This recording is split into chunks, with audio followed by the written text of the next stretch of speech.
Hey guys, welcome back to our channel Aditya Das blog. তো চলে এসেছে অনেক দিন পর একটি ভিডিও নিয়ে। তো তোমরা সবাই কেমন আছো কমেন্ট করে জানিও। আর এখন সকালবেলা, তোমাদেরকে তো গুড মর্নিং বলা হয়নি, সরি, গুড মর্নিং। তো দেখো সকালবেলায় উঠে আমি বিছানা গোছাচ্ছি। সকাল না, বেলা হয়ে গেছিলো, ঘুম থেকে উঠতে 9টা বেজে গেছিলো। যেহেতু ভোরবেলায় উঠেছিলাম না, উঠে আবার ঘুমিয়ে পড়েছি। তো দেন কখন বেলা হয়ে গেছে বুঝতে পারিনি। তো ঘুম থেকে উঠে দেখি 9টা বেজে গেছে। তো যাই হোক, কী আর করা যাবে বলো।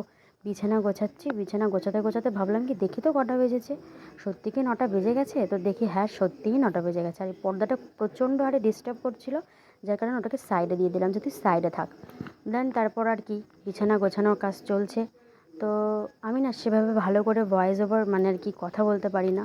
তো তোমরা একটু মানিয়ে গুছিয়ে নিও। আর আমার ভয়েসটাও খুব খারাপ, তোমরা সেটাও একটু মানিয়ে গুছিয়ে নিও। আর এ ধরনের ভিডিও আমি প্রথম দিচ্ছি, জানি তোমাদের ভালো লাগবে না, কিন্তু কী আর করার আছে বলো। তাও একটু মানিয়ে গুছিয়ে নিয়ে দেখো আর আমাকে একটু সাপোর্ট করো, ভালোবাসা দিও। আশা করি আমিও তোমাদের মতন অনেক ভালো ভালো ভিডিও বানাতে পারবো। তো এই যে আমার বিছানা গোছানো শেষ। এখানে বিছানা গোছানোর পর দেখতে কত সুন্দর লাগছে। যে কোনো গোছানো জিনিসই দেখতে সুন্দর লাগে, তাই না?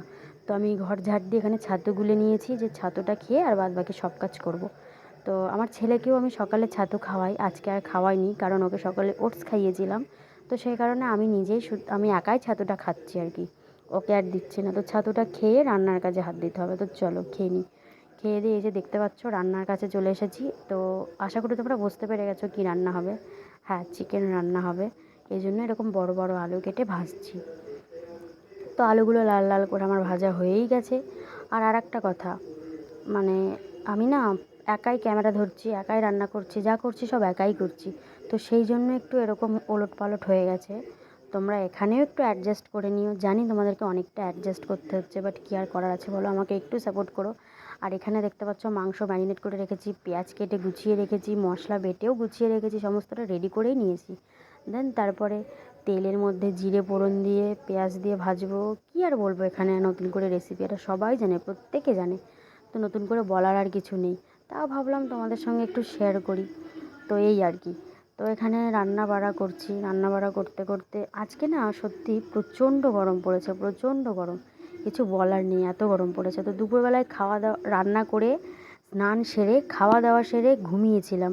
ঘুম থেকে উঠে এখন ছেলেকে খাওয়াতে বসেছি। ও ঘুমিয়েছিল, ও মাত্র ঘুম থেকে উঠলো, দেন ওকে খাওয়াতে বসেছি।